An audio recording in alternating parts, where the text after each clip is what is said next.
இந்த பர்டிகுலரா பொன்னியின் செல்வன் படத்துக்கு என்ன மாதிரியான டிஸ்கஷன் மணிரத்னம் அவர்களோட போச்சு? எல்லாத்துக்குமே நான் வந்து ஃபுல் கதையை கேட்கவே மாட்டேன். உங்களுக்கு எப்போ எது வேணும்னு கேட்டிங்கனாக்கா அது தகுந்த மாதிரி நான் ஒர்க் அவுட் பண்ணுவேன். ஏன்னா அது மட்டும்தான் இருக்கும் உங்கள் கான்சன்ட்ரேஷனில். மொத்தம் ஸ்டோரி அங்கேருந்து வராங்க, இங்கே வராங்க, இங்கேருந்து அங்கே போகிறாங்க அப்படின்னு சொன்னால் கூட இந்த செட்டுக்கு என்ன வேணுமோ அதுதான் பண்ணுவேன்.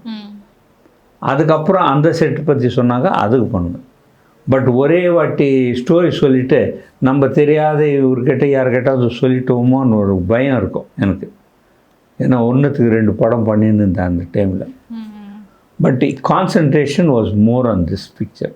பொன்னியின் செல்வன்லாம் ஒரு வரலாற்று புதினமாக இருக்குது. அதை வந்து ஒரு விஷுவலாக கொண்டு வரணும் அப்படிங்கும்போது அதுக்கு நீங்கள் என்ன மாதிரியான ரிசர்ச்லாம் எடுத்துப்பீங்க? கொஞ்சம் இருந்தால் ஃபஸ்ட்டு பேசிக்காகவே நீங்கள் சொல்லும்போது ஒரு கதையை நான் பேப்பர் பென்சிலில் போட்டுக்குவேன். உங்களோட கற்பனை அவ்வளோதான். நீ ரொம்ப ஜாஸ்தியாக ஆராய்ச்சியில் போனேன்னாக்கா அப்புறமா அந்த லைப்ரரியில தான் உட்காந்துன்னு இருப்பேன். நீ திருப்பி இந்த பக்கம் வரவே மாட்டீங்க. ஸோ அதனால் கொஞ்சம் வரைக்கும் உங்கள் மூளையில் என்ன இருக்குதுன்னு ஃபஸ்ட்டு அது பேப்பரில் போட்டோன்னா போட்டு இப்படி இல்லை இப்படி இருக்குது அப்படின்னு சொல்லிட்டு இருக்கும்.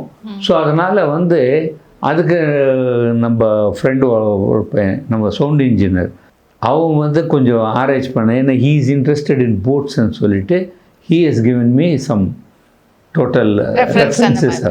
பட் அந்த ரெஃபரன்ஸுக்கும் நம்ம பண்ணுற போட்டுக்கும் டிஃப்ரென்ஸ் இருக்குது. இது வந்து வேறு சமாச்சாரத்துக்கு மேலே வைக்கிறது போட்டு, அது வந்து ஜென்ரல் போட் பண்ணுறது, அதுக்கும் ட்ரை பண்ணேன். ஸோ ஃபஸ்ட்டு எடுத்ததே நீ வந்து ஃபஸ்ட்டு ரெஃபரன்சஸ் அப்படின்னு நீங்கள் பார்க்காத, இல்லை ஃபஸ்ட்டு கூகுளில் போயிட்டு சார் இந்த போட்டா சார் இந்த போட்டா சார் அதெல்லாம் ஒத்து வராது. உன் மூளையில் என்ன இருக்குதோ அது ஃபஸ்ட்டு பேப்பரில் போட்டிங்கன்னா அதுக்கப்புறம் ரிசர்ச்ன்றது அப்புறம் வரும். ஓகே. ஸோ அந்த மாதிரி.